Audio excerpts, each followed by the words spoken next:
चवीला एकदम झणझणीत आणि टेस्टी लागणारा हा कट वडा नक्की करून पहा। रेसिपी बनवण्यासाठी सर्वात आधी गॅसवर एक पॅन ठेवून पॅनमध्ये थोडंसं खोबरं, एक चिरलेला कांदा, व्हिडिओत दाखवलेले खडे मसाले ऍड करायचे।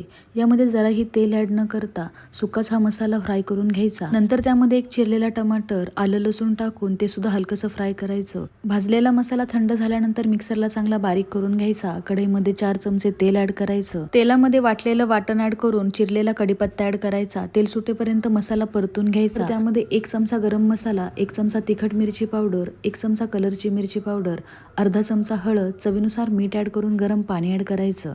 पाण्याला उकळी आल्यावर यामध्ये बारीक चिरलेली कोथिंबीर गार्निश करायची। कट तयार आहे। आता बटाट्याचे वडे करण्यासाठी गॅसवर कढई ठेवायची। त्यामध्ये 3 चमचे तेल, त्यामध्ये जिरे, मोहरी, वाटलेली मिरची ऍड करायची। चिरलेला कढीपत्ता, अर्धा चमचा हळद टाकून त्यामध्ये उकडून घेतलेले मॅश केलेले बटाटे टाकायचे। बटाटा चांगला परतून त्यानंतर थोडा थंड झाल्यावर असे वडे तयार करून घ्यायचे। आता एका पातेल्यात 1 वाटी बेसन पीठ, त्यामध्ये थोडंसं हातावर मॅश करून ओवा ऍड करायचा।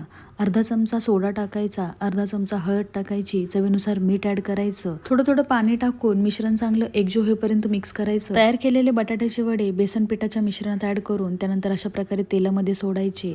गॅसच्या हाय टू मीडियम फ्लेमवर वडे चांगले क्रिस्पी फ्राय झाल्यानंतर बटाट्याचे वडे ताटात ठेवायचे। त्यामध्ये झणझणीत आणि गरमागरम तयार केलेला कट ऍड करायचा। बारीक चिरलेली कोथिंबीर, बारीक शेव गार्निश करायची।